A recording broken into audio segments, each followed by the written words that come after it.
सभी प्रशिक्षकों को मेरा नमस्कार। आप सभी का हमारे चैनल टीएसपी क्लासेस में एक बार फिर से बहुत बहुत स्वागत है। तो दोस्तों, आज हम इस वीडियो में बात करने वाले हैं यूपी डीएलएड अर्थात बीटीसी फर्स्ट सेमेस्टर के अंतिम अर्थात 8वीं प्रश्न पत्र कंप्यूटर के बारे में बात करेंगे। आज कंप्यूटर का पहला ये वीडियो है। आज से हम लोग कंप्यूटर स्टार्ट कर रहे हैं, क्योंकि ये जो कंप्यूटर है 25 नंबर का होता है, 25 मार्क्स का होता है। लेकिन जो फर्स्ट सेमेस्टर का कंप्यूटर है, ये थोड़ा सा लेंदी है। इसमें अध्याय भी ज़्यादा है और हमको थोड़ा-सा लेंदी बेस में पढ़ना पड़ेगा। इसलिए हम लोग इसको कंटिन्यू करेंगे। जो आज हम लोग पढ़ेंगे कंप्यूटर में, वो पढ़ेंगे कंप्यूटर का इतिहास एवं विकास के बारे में कि कंप्यूटर का इतिहास, हिस्ट्री क्या रहा है, कब कंप्यूटर आया और कंप्यूटर की खोज किसने किया था, किस तरीके से सबसे पहले कंप्यूटर किसके लिए प्रयोग किया जाने लगा, स्टार्टिंग कंप्यूटर का क्या था, ठीक है? उस चीज़ों के बारे में चर्चा करेंगे। तो आइए हम लोग देख लेते हैं, पहले इसके थोड़े से अतीत के बारे में देख लेते हैं। हमारा कंप्यूटर का जो अतीत रहा, यानी क्रोनोलॉजी ऑफ कंप्यूटर रहा, ये कैसा रहा, किस तरीके से काम करता था, कैसे चीज़ों को डेवलप किया गया, इसके बारे में थोड़ा सा चर्चा कर लेते हैं। तो हम लोग स्टार्ट कर लेते हैं क्रोनोलॉजी ऑफ कंप्यूटर से। देख लेते हैं कि कंप्यूटर का अतीत कैसा रहा, कंप्यूटर का पिछले वाला समय कैसा रहा, जब कंप्यूटर नहीं था तब क्या हुआ करता था, जब कंप्यूटर धीरे धीरे आया तब क्या हुआ, क्या बदलाव आई चीजों में, उस चीज के बारे में थोड़ी सी चर्चा कर लेते हैं। उसके बाद हम लोग चलते हैं कंप्यूटर के इतिहास के बारे में। ठीक है, तो हम लोग देख लेते हैं सबसे पहले क्रोनोलॉजी ऑफ कंप्यूटर।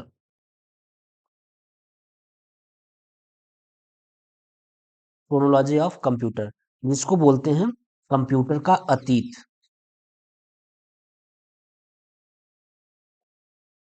कंप्यूटर का अतीत,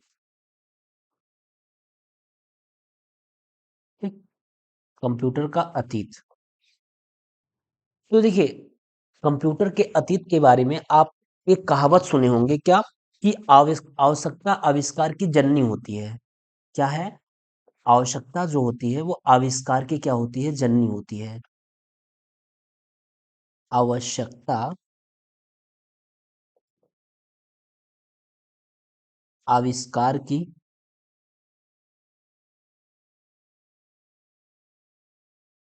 आविष्कार की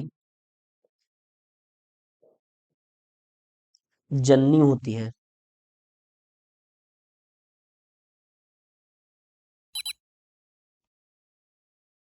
जननी होती है, ठीक है। देखिए, आवश्यकता आविष्कार की जननी होती है का मतलब क्या हुआ, जैसे सपोज दैट क्या हुआ कि जब किसी भी चीज की आपको आवश्यकता होगी तो आप उसकी खोज में अवश्य निकलेंगे। जैसे अगर आपको भूख लगी है, आपके पेट में चूहे कूद रहे हैं, भूख लगी है, तो आप क्या करेंगे? आप हमेशा खोज करेंगे कि हमको भोजन किस रूप में मिले, कैसे मिल जाए, कहाँ से मिल जाए, ठीक है। तो आप हमेशा उसकी खोज करेंगे कि हमको किस जगह पे जाएं, क्या क्या करें हम, कि जिससे कि क्या हमारी भूख मिट जाए और हमें खाना मिल जाए। तो इसीलिए कहा गया है, आवश्यकता आविष्कार की जननी है। उसी प्रकार हुआ करता क्या था कि कंप्यूटर में भी सेम यही कंडीशन अप्लाई हुआ कि मनुष्य जब एक सटीक गणना गणना करने की उसको बारी आई, जब वो मतलब वो ये देखा कि कैसे हम इसको किसी चीज को सटीक कैसे हम गणना कर लेते हैं, कैसे हम उसको सटीक उसका परिणाम निकालें। तो उसकी खोज में जब वो निकला कि हम फास्ट किसी चीज को काम को कैसे कर लें, जब उसकी खोज में मनुष्य निकला, तो एक उसको युक्ति मिली, एक युक्ति मिली जिसको जिसका नाम उन्होंने क्या रखा, कंप्यूटर रखा। कंप्यूटर कंप्यूटर रखा। तो वहां से उसको एक डिवाइस ऐसा डिवाइस मिला जिससे कि कोई भी वर्क क्या होता था, बड़ी फास्ट से काम करता था, ठीक है। और वो समय क्या था, आज से 25 वर्ष पहले की बात थी। 25 वर्ष से अधिक प्राचीन हो गई, यानी 25 वर्ष से अधिक पुरानी हो गई है। मतलब 25 साल पहले कंप्यूटर की खोज मनुष्य ने कर लिया था। ठीक है। अब कंप्यूटर में जो सबसे पहले उन्होंने खोज किया और किस लिए किया, वो सबसे पहले उन्होंने किया अबेकस की खोज की। किसकी? अबेकस की। अबेकस अबेकस का काम क्या था? ये गणना करने में, अबेकस जो था ये गणना करने में प्रयुक्त किया जाता था। वो कुछ इस तरीके का डिजाइन था कि इसमें लड़ियां लगी हुई थी। अब वो जो मोती थी वो मोती टाइप की थी, या तो फिर वो मिट्टी, पकी मिट्टी की बनी होती थी, या तो फिर वो क्या थी, मोती थी। ठीक है। वो इस तरीके से लड़ियां उसमें लगी रहा करती थी। हम इसके अकॉर्डिंग क्या करते थे, जोड़ और घटाना कर लिया करते थे। जोड़ घटाना। ठीक ना। इसकी सहायता से हम क्या करते थे, जोड़ और घटाना। और आज भी जब आप बेसिक में यानी प्राइमरी में बच्चों को पढ़ाते हैं तो आपको ये टीएलएम के माध्यम से प्रोवाइड कराया जाता है कि बच्चों को कैसे पढ़ाना है, इसको कैसे बताना है, किस तरीके से बच्चों को जोड़ बताना है, किस तरीके से बच्चों को घटाना बताना है। तो इस अबेकस के माध्यम से आप बड़ी आसानी से बच्चों को सिखा लेते हैं। इसमें करते क्या है कि उस लड़ियों को, जो ये इस तरीके का स्ट्रक्चर होता है और इसमें राड जैसा ये पिरोया जाता है, अ, राड जैसा होता है और इसमें मोती या पकी मिट्टी के जैसे कंचे टाइप की इसमें पिरोए जाते हैं। तो उस इस कंचे या कह लीजिए या फिर ये जो मोती जैसा होता है, इसके माध्यम से हम बच्चों को जोड़ और घटाना सिखा देते हैं। उसमें गिनवाते हैं कि इस लाइन में कितनी है, टोटल इस लाइन में कितनी है और इस लाइन में कितनी है, टोटल काउंट करो। टोटल काउंट करते हुए बच्चा जाता है कि 1 2 3 4 5 6 7 8 9 10 11 12 13। मतलब बच्चा ऐसे से धीरे धीरे गिन लेता है कि इस लाइन में कितना है और इस लाइन में कितना है।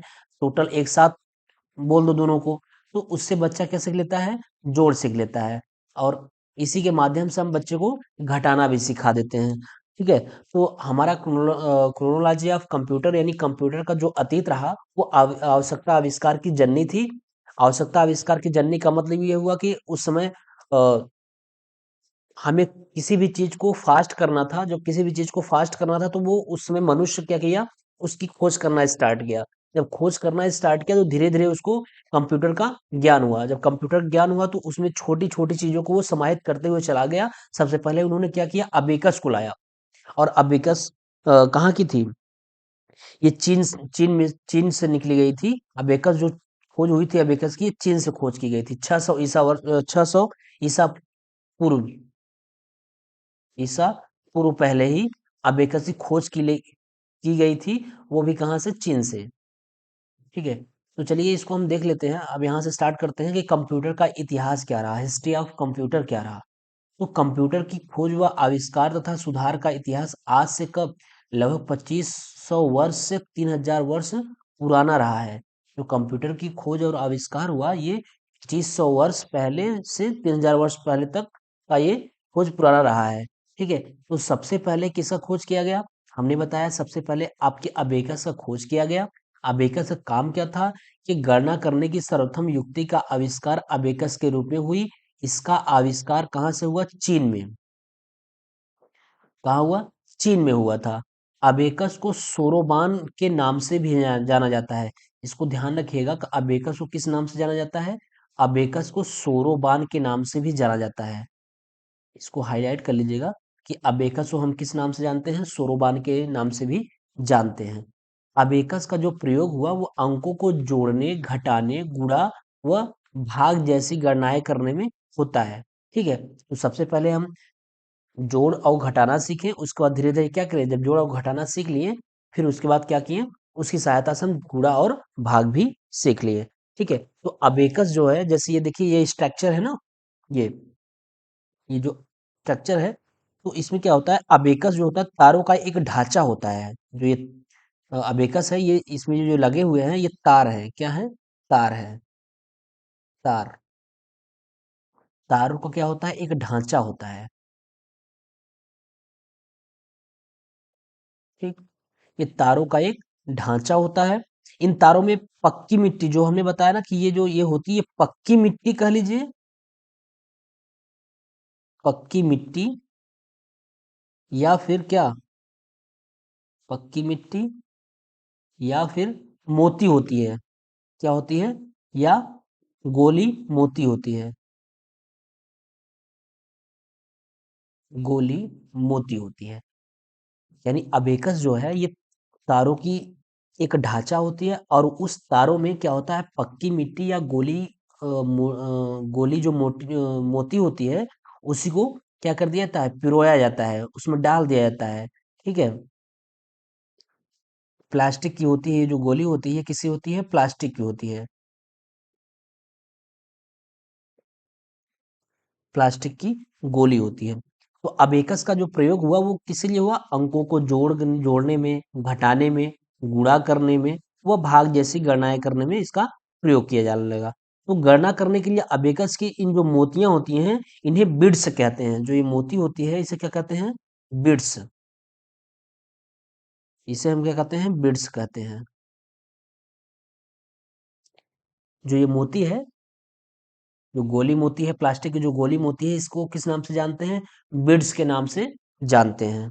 ठीक है, और ये इसको तारों पे क्या किया जाता है, सरकाया जाता है। तारों पे इसको आसानी से आप सरका सकते हैं, एक एक तरफ से दूसरी तरफ बड़ी आसानी से चला जाता है।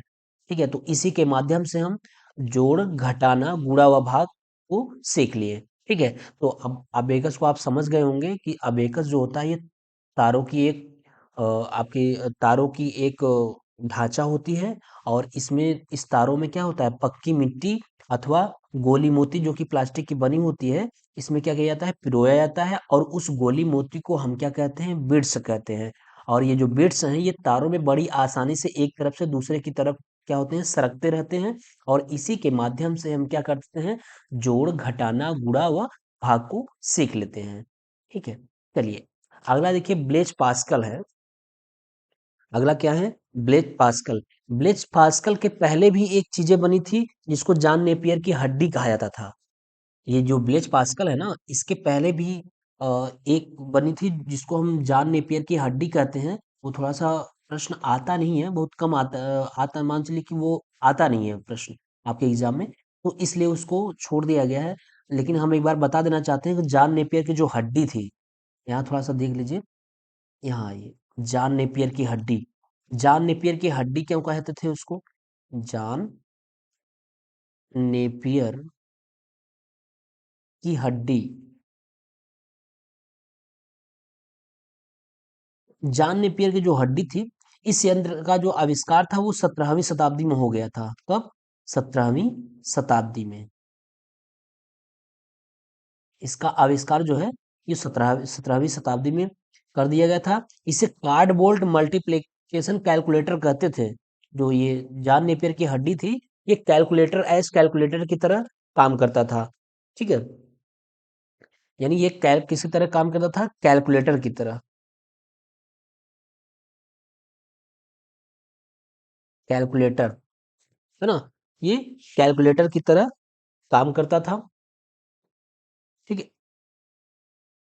और इसका जो प्रयोग किया गया ना, इसका जो प्रयोग किया गया, ये 1900 सॉरी 1890 ईस्वी में, इसका प्रयोग 1890 ईस्वी तक किया गया। ठीक है,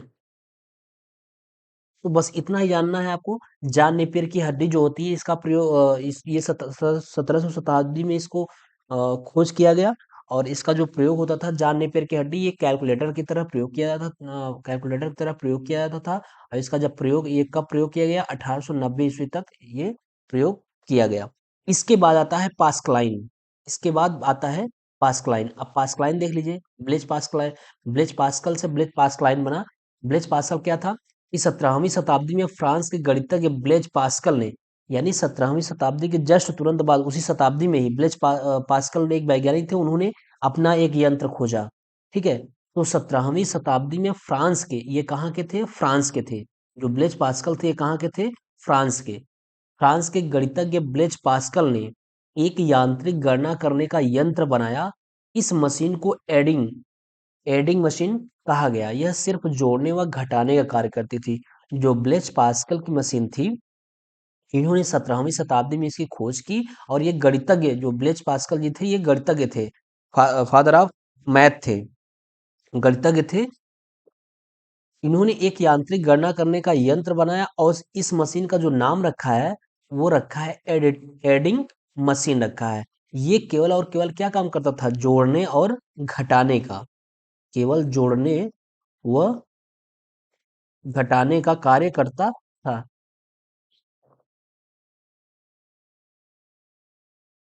कार्य करता था, जो मशीन थी ये केवल जोड़ने और घटाने का कार्य करती थी। ठीक है। अब यह मशीन घड़ी और ओडोमीटर के सिद्धांत पर काम करती है, यानी ये जो मशीन थी ये घड़ी और ओडोमीटर के ही प्रिंसिपल पर क्या करती थी? काम करती थी। इसे पास्कल ने बनाया, इसलिए इसे क्या नाम रखा? पास्कलाइन कहा गया। ये किसने बनाया था? पास्कल ने बनाया था, इसलिए अपने नाम के लिए उन्होंने क्या रख दिया? पास्कलाइन कहा गया, यानी इसको पास्कलाइन के नाम से जाना जाने लगा। ठीक है। यह सबसे पहला यह सबसे पहला मैकेनिकल कैलकुलेटिंग मशीन यानी यांत्रिक अंकी गणना यंत्र था। जो सबसे पहला ये था, ये मैकेनिकल कैलकुलेटिंग मशीन यानी यांत्रिक अंकी गणना यंत्र था ये। ठीक है। इसके बाद क्या होता है? इसके बाद जैकार्ड लूम जी। इसके बाद पासलाइन के बाद कौन आए? जैकार्ड लूम आए। ठीक है। तो जैकार्ड लूम में क्या था? ये जैकार्ड जो लूम थे ये भी कहाँ के थे? ये फ्रांस के थे। ठीक है। जैकार्ड लूम भी क्या थे? फ्रांस के थे। और फ्रांस के एक बुनकर जोसेफ जैकार्ड, इसका जो प्रयोग किया वो सन 1801 में फ्रांस के एक बुनकर जोसेफ जैकार्ड ने कपड़े बुनने के एक ऐसे लूम का आविष्कार किया था जो कपड़ों की डिजाइन का पैटर्न स्वयं ही तैयार कर देता था, जिसका नियंत्रण कार्डबोर्ड के छिद्र युक्त पंच कार्ड द्वारा किया जाता है। ठीक है। देखिए, जो जैकार्ड लूम थे, इन्होंने ना तो जोड़, ना तो घटाना, ना गुणा, ना भाग पे इन्होंने आविष्कार किया। जो जैकार्ड लूम ने आविष्कार किया वो था कपड़ा बुनने के लिए। ऐसी यांत्रिक मशीन का आविष्कार उन्होंने किया जो कपड़ा बुनने के लिए प्रयोग किया जाता था। और ये फुल्ली ऑटोमेटिक था। ये क्या था? फुल्ली ऑटोमेटिक था। और इसमें पंच कार्ड के माध्यम से चीजों को नियंत्रण किया जाता था। और वो पंच कार्ड में क्या था? जिसका नियंत्रण कार्डबोर्ड के छिद्रयुक्त पंच कार्ड द्वारा किया जाता है। तो जैकार्ड के इस लूप ने कंप्यूटर के विकास में बहुत ही महत्वपूर्ण योगदान दिया। जो जैकार्ड जी जो थे, ये लूम ने कंप्यूटर के विकास में बहुत ही क्या किए? जैकार्ड का जो लूम कंप्यूटर यानी कि जो इस तरीके का जो यंत्र उन्होंने खोजा, वो कंप्यूटर में बहुत ही महत्वपूर्ण योगदान दिया है। जिसकी दो विचारधाराएं प्राप्त हैं। पहला क्या है? पहला है सूचना को पंच कार्ड पर अंकित किया जा सकता है। यानी जो हमारी सूचना है उसको हम पंच कार्ड पे क्या कर सकते हैं? कोडिंग कर सकते हैं। ठीक है। और दूसरा क्या है? पंच कार्ड पर संग्रहित सूचनाओं यानी पंच कार्ड पर संग्रहित सूचना को निर्देशों का समूह माना जा सकता है, जो प्रोग्राम के रूप में क्या करता है? कार्य करता है। यानी जो पंच कार्ड है वो उस पे जो संग्रहित सूचनाएं हैं वो इंस्ट्रक्शन का समूह माना जाता है। और उसको हम के रूप में कार्य कर सकते हैं। उसको प्रोग्रामिंग करके वर्क कर सकते हैं। ठीक है। ये हुआ। इसके बाद आती है डिफरेंस इंजन। डिफरेंस इंजन भी 19वीं शताब्दी के प्रारंभ में ही क्या किया?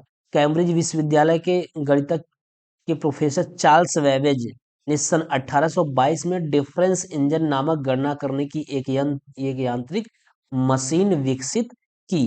देखिए, अब यहीं से आपका आता है कि यहाँ से निकलेगा कि कंप्यूटर की खोज किसने किया था। जो डिफरेंस इंजन है यही वेरी मोस्ट इम्पोर्टेंट है। यहीं से निकलेगा कि ये जो डिफरेंस इंजन है अर्थात जो आपका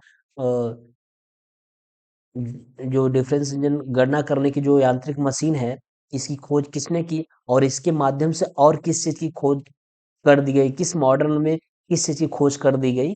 तो यहीं से ये चीजें निकलेंगी। ठीक है।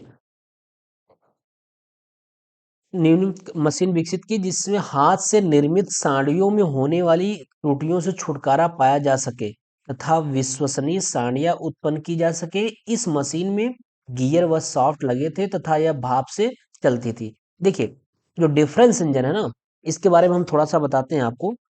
डिफरेंस इंजन जो है ये 19वीं शताब्दी के प्रारंभ में कैम्ब्रिज विश्वविद्यालय के एक गणित के प्रोफेसर चार्ल्स वेबेज जी थे, जो सन 1822 में क्या किए, डिफरेंस इंजन नामक गणना करने की एक क्या किए, यांत्रिक मशीन की यांत्रिक मशीन की खोज की, यांत्रिक मशीन को विकसित किए। और वो उसमें होता क्या था कि जो चीजें हम हाथ से निर्मित करते थे, यहाँ पे देखिए, जो चीजें हम हाथ से निर्मित किया करते थे, हाथ निर्मित साड़ियाँ होती थी, उसमें बहुत सारी त्रुटियां पाई जाती थी। जो चीजें हम हाथ से साड़ियाँ बनाते थे, हाथ से जो साड़ी बनाते थे, साड़ी, जो हाथ से साड़ी बनाई जाती थी, उसमें बहुत सारी क्या होती थी, त्रुटियां होती थी।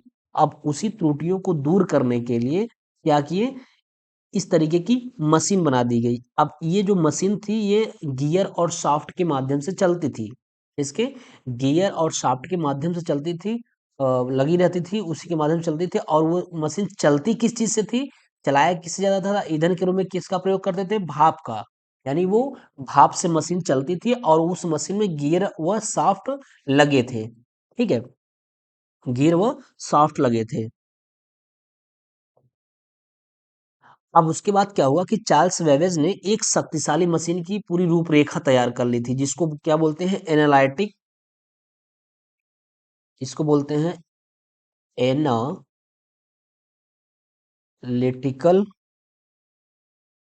आप ये बोल सकते हैं इसको एनालिटिकल इंजन, एनालिटिकल इंजन। ठीक है, पूरी शक्तिशाली मशीन की एक रूपरेखा तैयार कर दिया था, जिसको बोलते हैं क्या, एनालिटिक इंजन, इसका नाम रखा उन्होंने। और ये पूरी तरीके से क्या थी, ये पूरी तरीके से ऑटोमेटिक थी, यानी स्वचालित थी। ये पूरी तरीके से क्या थी, स्वचालित थी। ठीक है, और इसकी जो काम था वो गणना करना था, और गणना भी कितनी फास्ट, ये 60 गणनाएं प्रति मिनट में कर देती थी। 60 गणनाएं क्या कर देती थी, 1 मिनट में 60 गणना कर देती थी। जो एनालिटिकल इंजन थी, ये फुल्ली स्वचालित थी,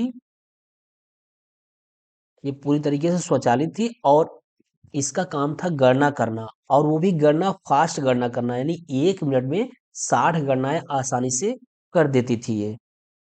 ठीक है, चलिए, अब बात आती है कि, अच्छा एक चीज हम आपको यहाँ से बता दें कि जो ये एनालिटिक इंजन थी, जो ये गणना करती थी, यहाँ से और भी क्या चीजें निकल के आई, तो इसके बारे में थोड़ा सा चर्चा कर लें। उसके बाद कंप्यूटर के जनक चार्ल्स बेबेज के बारे में देख लेते हैं।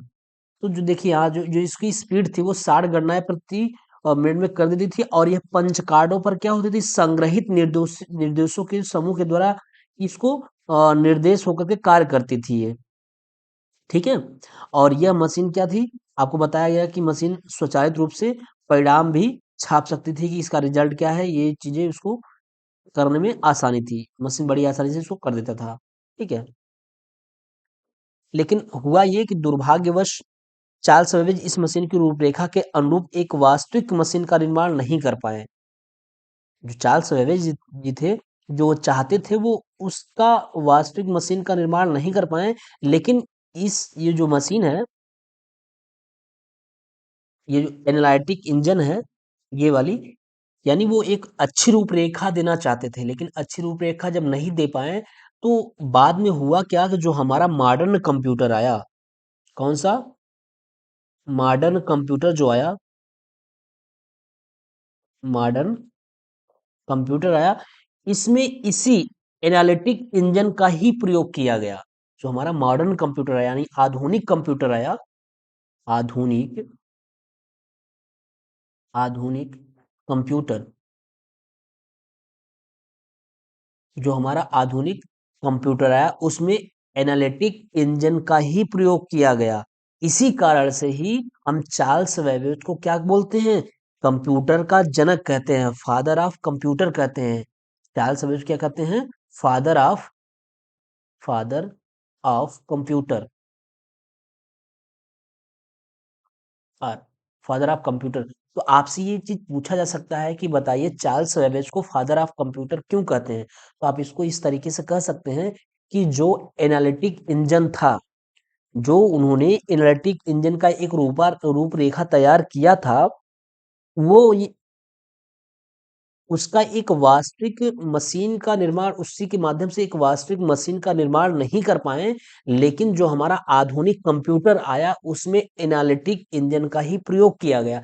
इसीलिए जो वो एनालिटिक इंजन का खोज किए थे, उसी का हमारे आधुनिक कंप्यूटर में प्रयोग होने के कारण ही हमें इन्हें, चार्ल्स बेबेज को फादर ऑफ कंप्यूटर कहने लगे, हम इनको फादर ऑफ कंप्यूटर कहने लगे। यानी कि जो चार्ल्स वेबेज जी थे, इनको हम फादर ऑफ क्या कहने लगे, कंप्यूटर, यानी कि जनक कंप्यूटर के जनक कहने लगे। वो वजह क्या था, एनालिटिक इंजन का। जो हमारी मॉडर्न कंप्यूटर है उसमें हम किसका प्रयोग करें, एनालिटिक इंजन का प्रयोग किए, और एनालिटिक इंजन की खोज किसने किया था, वो किए थे चार्ल्स वेबेज जी ने किया था। चार्ल्स वेबेज जी ने किया था, इसलिए हम इसको क्या बोलते हैं, फादर ऑफ कंप्यूटर बोलते हैं इनको। चार्ल्स वेबेज जी को क्या बोलते हैं, फादर ऑफ कंप्यूटर बोलते हैं। ठीक है। अगला आता है कंप्यूटर के जनक चार्ल्स वेबेज। आइए अब देखते हैं कि कंप्यूटर के जनक चार्ल्स वेबेज के बारे में। तो चार्ल्स वेबेज ने एक शक्तिशाली मशीन तैयार की जिनका नाम एनालिटिकल इंजन रखा। यह यंत्र पूर्णतया स्वचालित बनाया गया। देखिए वही चीज जो हम आपको बताए हैं कि यह यंत्र पूर्णतया क्या, स्वचालित बनाया गया। यह जनरल पर्पस कंप्यूटर था। तो चार्ल्स वेबेज का एनालिटिक इंजन आधुनिक कंप्यूटर का आधार बना, और इसी वजह से चार्ल्स वेबेज को क्या कहने जाने लगा, कंप्यूटर का जनक, फादर ऑफ कंप्यूटर कहा जाता है। वो किस वजह से, यही एनालिटिक इंजन की वजह से इनको फादर ऑफ कंप्यूटर कहते हैं, क्योंकि एनालिटिक इंजन का जो प्रयोग किया गया वो आधुनिक मॉडर्न कंप्यूटर में प्रयोग किया गया, तो इसलिए इनको कंप्यूटर का जनक कहते हैं। ठीक है। उसके बाद आती है Hollerith census tabulator. Hollerith census tabulator America में होने वाली जनगणना के कार्य को तीव्र गति से अल्प समय में संपन्न करने हेतु हरमन होलेरिथ द्वारा नई मशीन का निर्माण कर प्रयोग किया गया, जिसमें पंच कार्डों का उपयोग किया गया है। इस यंत्र का नाम होलेरिथ सेंसस ट्यूबलेटर रखा गया। यानी होलरिथ सेंसस, हरमन होलरिथ एक वैज्ञानिक थे, अमेरिका के वैज्ञानिक थे, और उन्होंने क्या किया कि एक ऐसे उपकरण का खोज किया जिसके माध्यम से हम क्या करते थे, जिसकी माध्यम से हम जनगणना बड़ी आसानी से कर लिया करते थे। इसके पहले जब अमेरिका में जनगणना स्टार्ट हुआ था, तो अमेरिका में जनगणना करने के लिए 7 साल लग गया था। लेकिन जैसे ही हो ये हरमन होलरिथ ने इस यंत्र का उपयोग किया, इस यंत्र की खोज की, होलरिथ सेंसस ट्यूबलेटर का की खोज की, इसके माध्यम से उन्होंने क्या किया, जो 7 साल में जनगणना कर किए थे उसके पहले, वो उन्होंने उसका कार्यकाल कम करके 3 साल में ही जनगणना खत्म कर दिया। यानी कि 4 साल आपकी बचत हो गई। पहले 7 साल में हुई थी, उसके बाद जब इस उपकरण का खोज किया गया तो इसके बाद भी वो उसी जनगणना को 3 साल में ही कर दिए। तो क्या हुआ, 4 साल की बचत हो गई। ठीक है। तो जनगण इसका प्रयोग जो किया गया वो मेनली किसके लिए किया गया, जनगणना के कार्य के लिए किया गया। और आज आपके यहाँ जनगणना कैसे होता है, अभी भी हमारा जो भारत है ये अमेरिका वगैरह से कितना पीछे है, आप इसी चीज को समझ लीजिए कि ये कितना साल पहले, यानी 1896 की बात है, 1896 में ही इस उपकरण का प्रयोग करके उन्होंने जनगणना किया। लेकिन आज भी हमारे भारत देश में क्या है कि जो जनगणना होती है वो मैनुअली, यानी क्या होता है कि कॉपी वगैरह पे कर लिया जाता है। बहुत सारा उसका फॉर्मेट है, कॉपी का फॉर्मेट है, उसमें जा करके घर घर जा करके हम क्या करते हैं, उसकी जनगणना करते हैं, लिखते हैं कि उसके कितने सदस्य हैं, सदस्य में कितने बच्चे हैं, क्या है, कैसे हैं। इन सब सारी चीजों को हम मैनुअली क्या करते थे, पहले हम अपनी कॉपी में कर लिया करते हैं, उसके बाद फिर आ करके हम उसको फीड करते हैं। सोचिए पहले हमारा भारत अमेरिका से कितना पीछे है, बहुत ज्यादा पीछे है। जो कि 1896 में ही हमारा ये अमेरिका इस उपकरण का प्रयोग करके वहां जनगणना स्टार्ट कर दिया था। लेकिन आज भी आपके इस भारत देश में ऐसी कोई सिस्टम नहीं है। आज भी बहुत समय लग जाता है करने में, जनगणना करने में। ठीक है। तो सन आगे देखिए, सन 1896 में हरमन होलरिथ ने ट्यूबलेटिंग मशीन कंपनी नामक पंचकार्ड बनाने की संस्था की स्थापना की। उन्होंने एक मशीन एक कंपनी की स्थापना भी कर दी, जो कि कुछ वर्ष बाद कंप्यूटर ट्यूबलेटिंग रिकॉर्डिंग कंपनी के नाम से प्रचलित हुई। नाम थोड़े बहुत अटपटे हैं, आपको एक बार लिखने और पढ़ने में थोड़ी सी दिक्कतें होंगी, लेकिन क्या करेंगे, आपको पढ़ना पड़ेगा, हैबिट डालनी पड़ेगी, एक बार, दो बार, तीन बार, जैसे हम लोग कंटिन्यू कर देंगे चीज़ों को धीरे धीरे, तो आप पढ़ेंगे तो वो धीरे धीरे आसान हो जाएंगी। लेकिन एक क्लास, दो क्लास, तीन क्लास, चार क्लास थोड़ी सी दिक्कतें होंगी। ठीक है, क्यों? क्योंकि नाम ही ऐसे इस तरीके के हैं कि थोड़ी सी प्रॉब्लम होती है। तो अब देखिए, एक बार फिर से हम इसको देख लेते हैं। सन 1896 में हरमन होलरिथ ने ट्यूबलेटिंग मशीन कंपनी नामक पंचकार बनाने की संस्था की क्या की स्थापना की, जो कि कुछ वर्ष बाद कंप्यूटर ट्यूबलेटिंग रिकॉर्डिंग कंपनी के नाम से क्या हो गई, जाने जाने लगी, यानी प्रचलित हो गई, फेमस हो गई। ठीक है, अब कुछ कंप्यूटर बहुत प्रसिद्ध हैं। जैसे कुछ कंप्यूटर क्या है, जो कंप्यूटर बनाए गए उसमें कुछ कंप्यूटर बहुत प्रसिद्ध हैं, उनके बारे में जो बहुत ज़्यादा फेमस है उनके बारे में बात कर लेते हैं, और वहां से यहाँ से प्रश्न पूछा जाता है। जैसे क्या है, मार्क फर्स्ट कंप्यूटर, पहला क्या है, मार्क फर्स्ट कंप्यूटर। ये इसकी जो जो ये 1937 से 1944 तक चली, यानी 1937 में इसको प्रचलन में लाया गया और 1944 तक चली, उसके बाद ये बंद हो गई, इसके बाद कुछ और आ गई हो गई। तो चलिए देखते हैं इसका जो कार्यकाल है, यानी कि जो ये चली है, ये 1937 से 1944, 37 चार 37 तीन 40, 4 44, 4 3 7 साल तक इसका प्रयोग किया गया।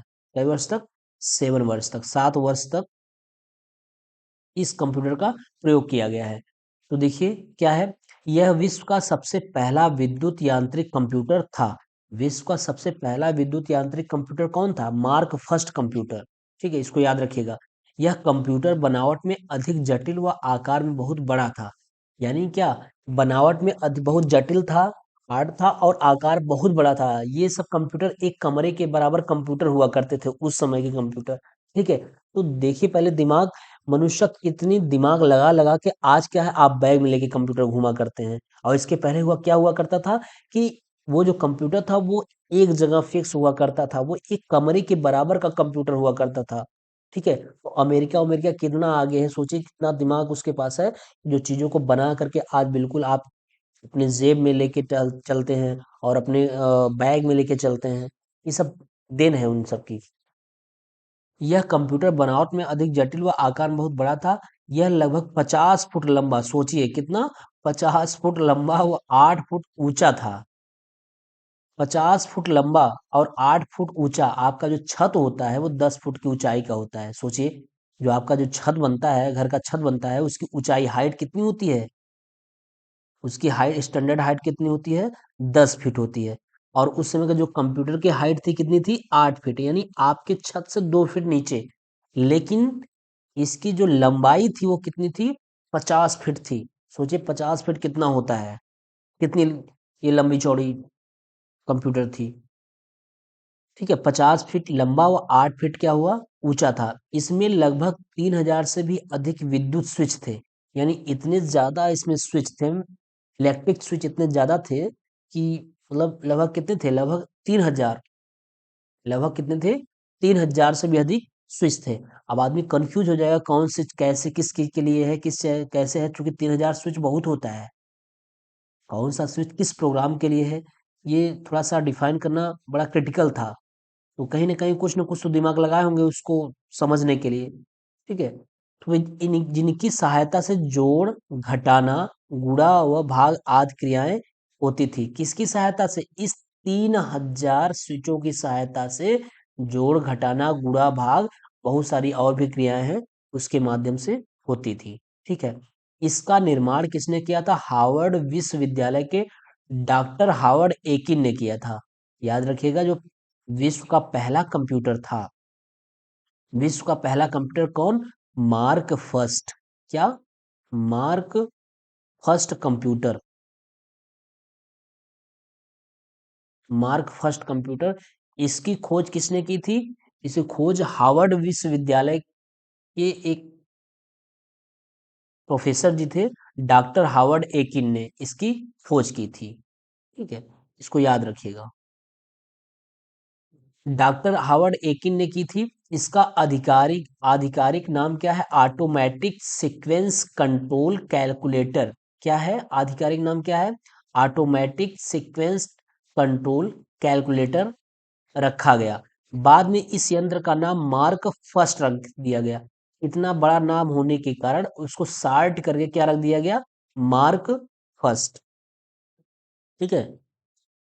वैसे तो नाम फुल्ली उसका नाम है ऑटोमेटिक सीक्वेंट कंट्रोल कैलकुलेटर, लेकिन बाद में इसका नाम क्या रख दिया गया? मार्क फर्स्ट रख दिया गया। ठीक है। चलिए, ये तो पहला विश्व का पहला कंप्यूटर पता चल गया। विश्व का पहले कंप्यूटर का की खोज किसने किया था? तो एक प्रोफेसर थे, हार्वर्ड विश्वविद्यालय के प्रोफेसर थे, डॉक्टर हार्वर्ड एकिन ने किया था। ठीक है। और इसका जो कार्यकाल था, यानी ये कई साल तक कंप्यूटर चला, तो 1937 से 44 तक, अर्थात 7 साल तक कंप्यूटर चला। इसका प्रयोग किस लिए किया गया था? इसका प्रयोग जो किया गया था वो जटिल कार्यों के सॉरी, उसका प्रयोग जोड़ घटाना गुणा व भाग आदि की क्रियाओं के लिए किया जाता था। इसकी जो बनावट थी वो क्या थी? बहुत जटिल और आकार बहुत बड़ा था, यानी कि ये 50 फीट लंबा और 8 फुट क्या हुआ करता था? ऊंचा हुआ करता था। और इसमें स्विचों की संख्या कितनी थी? इसमें याद रखिएगा, स्विचों की संख्या 3000 से भी अधिक थी। दूसरा आता है प्रथम इलेक्ट्रॉनिक कंप्यूटर, जिसको बोलते हैं एबीसी, यानी ये दूसरे नंबर पे आता है। एबीसी जो कंप्यूटर है, ये दूसरे नंबर पे आता है। पहला मार्क क्या है? फर्स्ट। पहला मार्क फर्स्ट, दूसरा क्या हो गया? एबीसी। आइए एबीसी के बारे में देख लेते हैं। इस कंप्यूटर का प्रयोग एक साथ अनेक समीकरण समाधान करने के लिए किया गया। यानी मार्क फर्स्ट में जोड़ घटाना गुणा भाग किया गया था, लेकिन अब थोड़ा सा संशोधन हुआ, तो इसमें हम क्या किए? बहुत सारे समीकरण, इक्वेशन को समाधान करने के लिए हम इस प्रथम इलेक्ट्रॉनिक कंप्यूटर एबीसी का प्रयोग किए। एबीसी कंप्यूटर का निर्माण किसने किया था? प्रोफेसर डॉक्टर जॉन वेंसेंट एटाना साफ। सोचिए नाम क्या है, इन सब का नाम ऐसे हुआ करता है, उटपटांग नामे हैं, बड़ी क्रिटिकल नाम है। प्रोफेसर डॉक्टर जॉन विंसेंट एटाना साफ ने अपने सहयोगी क्लिफोर्ड वेरी से मिलकर प्रथम इलेक्ट्रॉनिक कंप्यूटर बनाया, जिसका नाम क्या रखा? एबीसी, अर्थात एटानासॉफ बैरी कंप्यूटर रखा। ठीक है। इसलिए हिंदी ज्यादा लिख दिया गया है, जिससे कि आपको पढ़ने में आसानी हो जाए, अदरवाइज और भी दिक्कत होगा। ठीक है। तो इसकी सबसे पहले एबीसी, मेनली इसमें कुछ पॉइंट हैं, उसको मैं बता दे रहा हूँ कि इसमें इम्पोर्टेंट क्या है। सबसे पहले ये है कि एबीसी की खोज किसने की थी? तो एबीसी की खोज प्रोफेसर जॉन विंसेंट एटाना ने की थी। ठीक है। और इसका प्रयोग किस लिए किया जाता था? इसका प्रयोग बहुत सारे समीकरण का समाधान करने के लिए इसका प्रयोग किया गया। और एबीसी का नाम क्या है? एबीसी कंप्यूटर का नाम है एटाना साफ बैरी कंप्यूटर है। इसमें 3-4 पॉइंट आप याद रखिएगा, हो जाएगा, कोई दिक्कत नहीं होगा। और अगर ये भी आप याद कर सकते हैं कि डॉक्टर जॉन वेंसेंट एटाना अपने किस सहयोगी को अपने साथ लिया था, तो वो है क्लिफोर्ड बैरी। कौन है? क्लिफोर्ड बैरी, ये चीज है, क्लिफोर्ड बैरी। क्लिफोर्ड बैरी जी ने क्या किया? इनका साथ दिया, किसका? प्रोफेसर जॉन विंसेंट एटाना का। ठीक है। आइए तीसरे कंप्यूटर के बारे में पढ़ लेते हैं। तीसरा कंप्यूटर क्या है? Electronic numerical integrator and calculator, एनईए। एनईएक। हाँ देखिए, इसका फुल फॉर्म भी पूछा जा सकता है। ENIAC, एनिएक का फुल फॉर्म क्या है? एनिएक, इसको शार्ट में क्या बोलते हैं? एनिएक बोलते हैं। एनिएक मतलब electronic numerical integrator and calculator. ये एनिएक का क्या है? फुल फॉर्म है। ये पूछा जा सकता है कि एनिएक का फुल फॉर्म बताइए क्या है, तो आप बताएंगे, इसको लिखेंगे electronic numerical integrator and calculator. आइए इसके बारे में देख लेते हैं हम। यह एक विशाल कंप्यूटर था जिसमें 18,000 वैक्यूम ट्यूब का प्रयोग किया गया। किसका? वैक्यूम ट्यूब का प्रयोग किया गया। इसका भार 30 टन था। बाप रे, कितना था इसका भार? 30 टन था। तथा यह 5,000 वर्ग फुट क्षेत्रफल में फैला था। सोचिए, ये भी एक कंप्यूटर है जिसका वजन 30 टन हो, है ना? इसका वजन 30 टन हो, और आपको पता है कि 1 टन में कितना कुंटल होता है? 1 टन में कितना क्विंटल होता है आपको पता है? ठीक है। तो अब 30 टन, तथा यह 5,000 वर्ग फुट, यानी 5,000 लंबाई और 5,000 चौड़ाई में क्या था, फैला था। वर्ग फुट, 5000 वर्ग फुट लंबाई में और 5000 वर्ग फुट चौड़ाई, सॉरी 5000 लंबाई में और 5000 फुट चौड़ाई में फैला हुआ था। ठीक है। इसका संयुक्त राष्ट्र अमेरिका की सेवा में सन 1955 तक किया गया, यानी 1955 तक इसका प्रयोग किया गया। इसका जो विकास हुआ वो कहाँ हुआ, इसका विकास 1940 में हुआ। इसका जो विकास हुआ वो 1940 में हुआ। तो इसमें तीन चार पॉइंट आप ध्यान रखिएगा कि पहली चीज तो आप एनिएक का फुल फॉर्म याद रखिएगा, और दूसरी चीज इसमें इस विशाल कंप्यूटर में किसका प्रयोग सबसे ज्यादा किया गया, तो इसमें जो प्रयोग किया गया है वो 18,000 वैक्यूम ट्यूब का प्रयोग किया गया है। इसका जो भार है वो 30 टन है, और ये कितनी दूरी में फैला है, तो 5000 वर्ग फीट में ये फैला है। ठीक है, तो इस चीज को याद रखिएगा। फिर बात आती है, आइए चार इन छह के बारे में पढ़ लेते हैं हम लोग। फिर चौथा बात आता है वान न्यूमैन पद्धति एवं संग्रहित प्रोग्राम की विचारधारा। अब न्यूमैन पद्धति एवं संग्रहित प्रोग्राम की विचारधारा क्या है। वान न्यूमैन के द्वारा ऐसा कंप्यूटर तैयार किया गया जिसमें क्रियाओं हेतु निर्देशों के समूह को संग्रहित किया जाता था।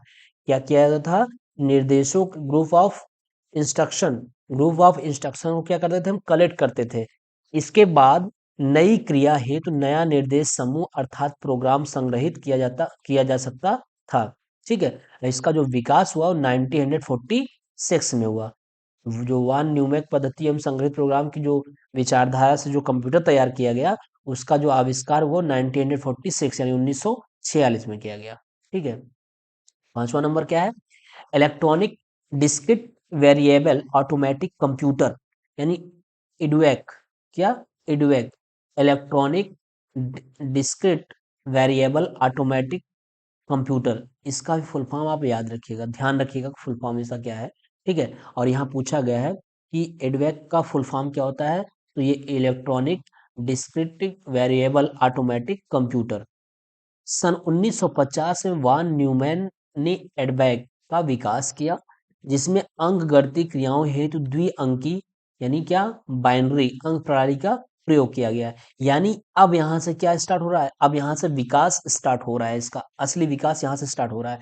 क्योंकि यहाँ जो अंक गणित के लिए जो चीजों को जो कंप्यूटर समझने लगा वो बाइनरी समझने लगा। जहां से बाइनरी कंप्यूटर समझना स्टार्ट कर दिया, वहीं से अब कंप्यूटर की साइज और भी चीजें क्या होंगी, धीरे धीरे छोटी होंगी। जो देखिए द्विअंकी मतलब बाइनरी मतलब ये 0 और 1 को समझने लगा। यहाँ से जो भी आप डाटा देंगे वो केवल 0 और 1 में उसको कन्वर्ट करके समझेगा। जो भी आप डाटा बोलेंगे, जो भी आप उसको हिंदी में लिखेंगे, अंग्रेजी में लिखेंगे, किसी में भी लिखेंगे, वो अपना कन्वर्ट 0 और 1 में करके चीजों को समझेगा और आपको रिप्लाई करेगा। ठीक है। इसका विकास कब हुआ, इसका विकास 1950 में हो गया। ठीक है। चलिए अगला देखिए, छठवां, यूनिवर्सल ऑटोमेटिक कंप्यूटर। कौन सा, universal automatic computer, universal automatic computer. UNIVAC का full form universal automatic computer, इसको याद रखिएगा कि यूनिवैक का फुल फॉर्म पूछा जाएगा। इस कंप्यूटर का जो विकास हुआ वो सन 1946 से 1951 के मध्य एकर्ट एवं मुचली ने अपनी संस्था में व्यापारिक अनुप्रयोग हेतु किया। भाई देखिए नाम तो बहुत क्रिटिकल क्रिटिकल है। ठीक है। नाम याद रखना हमको तो लगता है कि बड़ा दिक्कत हो जाएगा, क्योंकि कंफ्यूजन बहुत होगा। ऐसे ऐसे नाम है कि याद ही होने में बड़ी दिक्कत होगी। लेकिन फिलहाल आप लोग को प्रयास तो करना ही पड़ेगा। तो एकर्ट एवं मुचली ने अपनी संस्था में व्यापारिक अनुप्रयोग हेतु किया, कौन सा, यूनिवर्सल ऑटोमेटिक कंप्यूटर का। लेकिन जल्द ही यह ही एक बेकार सिद्ध हो गया। यानी इसका जो प्रयोग उन्होंने किया, यूनिवर्सल ऑटोमेटिक कंप्यूटर का प्रयोग किया, ये जल्दी ही क्या हो गया, बेकार सिद्ध हो गया। बेकार का मतलब ये हो कि इन सबकी साइज वगैरह को देखते हुए ये जल्दी ही क्या हो गए, बेकार सिद्ध हुए। इसके बाद अब जनरेशन का कंप्यूटर आया। इसके बाद जो अब देखा गया, ये आगे कंप्यूटर की पीढ़ियां, जनरेशन ऑफ कंप्यूटर। अब यहीं से चीजों का विकास बड़ी तेजी से होना स्टार्ट हो गया। जब तेजी से इसका विकास होना स्टार्ट होगा, क्योंकि हार्डवेयर सॉफ्टवेयर वगैरह का जब विकास हो गया, तो क्या हो गई चीज़ें और भी अच्छी हो गई और छोटी हो गई। जो हमें एक एक रूम के बराबर का कंप्यूटर हुआ करता था, अब वो क्या हो गया, बिल्कुल साइज छोटी हो गई है। ठीक है, तो हम लोग कंप्यूटर की पीढ़ियाँ नेक्स्ट वीडियो में पढ़ेंगे। यहाँ तक आप देख लीजिए, अदरवाइज क्या होगा, बहुत कंफ्यूजन हो जाएगा, बहुत दिक्कत हो जाएगी, क्योंकि ऐसी चीज़ ही है ये कि इसके जो नाम है बहुत अटपटे नाम है। तो इसलिए आप इसको एक बार, दो बार, तीन बार देख लीजिए। उसके बाद हम नेक्स्ट वीडियो में बात करेंगे जनरेशन ऑफ कंप्यूटर की, बहुत ही इंपॉर्टेंट है, जो कि जनरेशन ऑफ कंप्यूटर वहां से पूछा था कितने जनरेशन होते हैं और कौन सा जनरेशन में कब किस जनरेशन का विकास किस सन में हुआ। ठीक है, तो इन सब चीज़ों को हम नेक्स्ट वीडियो में देख लेंगे। ठीक है, तो दोस्तों अगर आप हमारे वीडियो में नए होंगे या हमारे चैनल में नए होंगे, प्लीज़ तो सब्सक्राइब कर लीजिएगा और अपने दोस्तों के साथ शेयर अवश्य कर दीजिएगा। और अगर हमारे टेलीग्राम आईडी से नहीं जुड़े हैं, तो वीडियो के डिस्क्रिप्शन बॉक्स में टेलीग्राम की आईडी दी गई है, लिंक दिया गया है, आप वहाँ से हमारे टेलीग्राम से जुड़ सकते हैं। ठीक है, क्योंकि टेलीग्राम से जुड़ना इसलिए आपके लिए बेनिफिट होगा, क्योंकि सारी जितनी भी क्वेरी होती है, जितनी भी चीज़ें होती हैं, जो पर्सनल चीज़ें होती हैं या जो सूचनाएं होती हैं, वो टेलीग्राम के माध्यम से ही प्रोवाइड कराई जाती है। और नोट्स वगैरह हुआ, वो भी टेलीग्राम के माध्यम से दिया जाता है। तो प्लीज़ आप टेलीग्राम से जुड़ जाइएगा और चैनल में नए होंगे सब्सक्राइब कर लीजिएगा और वीडियो देखने के बाद लाइक अवश्य कर दीजिएगा। ठीक है, चलिए मिलते हैं नेक्स्ट वीडियो में, तब तक के लिए बाय।